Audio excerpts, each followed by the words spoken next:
For sure. You've seen those signs, faith, hope, and love in stores, department stores, and in people's houses, faith, hope, and love. And hope, man, what's life without hope? You got to have hope. I don't care what it is. It could be the smallest thing, medium or large.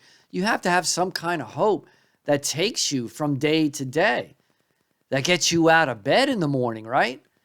Without hope, you're like in a rut that never ends and never stops. It just gets worse and worse and worse. Who wants that? So we need to find this hope. And how do we do that? We find it by first having a faith. We have to have a faith in something. We have to believe in something. We can't go through life not believing in anything. So once you have that belief and that faith, then hope is derived from it. As far as love is concerned, love makes everything better. You know, you could have virtues of this, that, and the other thing, but you need love intermingled to make it work. You've heard that saying at weddings, that without love, you're just a noisy gong, a clanging cymbal. Hey, you could have the best advice in the world, but if you don't have love, if that person doesn't sense your love and that you really care, it's worthless. You might as well be talking to the wall. It just does no good whatsoever. People, they look at your body language and the vibe they get from you aside from the words. Words are cheap a lot of times. So be conscious of that. So faith, hope, and love is incredibly important. You need all three. And I think faith comes first. You have to believe in something. And to me, it's absolutely God of the Bible. That whole entire Bible, Old Testament and New. That's my faith. And from that comes the hope of great things, the hope of achieving and accomplishing and doing God's will. That's incredibly important. The hope, it just abounds. It comes more and more and more the more you read that book. Now, without a faith or a belief, you're left holding the bag many times. Absolutely you are.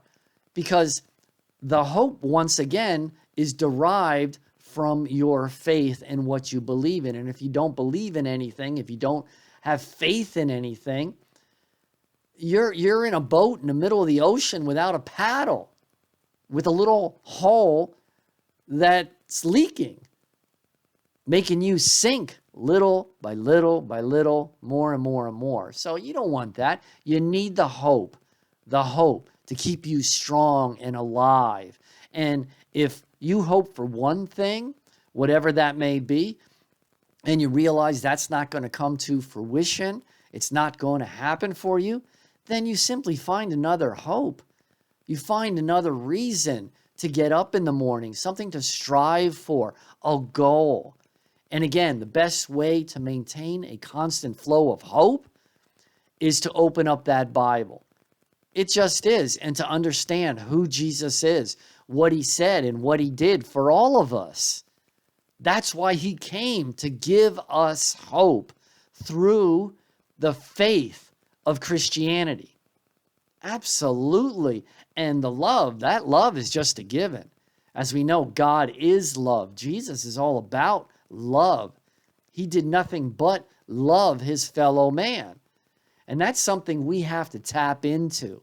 And once we do, the closer we get to Jesus and the more we imitate how he lived for 33 years on this planet when he was here as a human being, just like you and me, the better our life will be. The more peace, joy, and happiness we will find, and the more hope that we will have. Not hope for crazy things that we might have had when we were non-Christian or did not believe, when in those early years of our life maybe. We hoped for this, that, and the other thing. It was a good thing we didn't get that. what we hope for, right? Some of the crazy things we wanted and hoped for and thought we needed. Well, no. Once you go God's way, your hope comes to you in a different light. You see it and understand it so much better now. You grasp and hold on to hope that is attainable now and good for you and your family and friends. So again, it's all about Jesus the man. Yeah, he was God, but he was also man. A man and a friend to you and me with the best advice. That's who he was. That's who he was. That's who he is.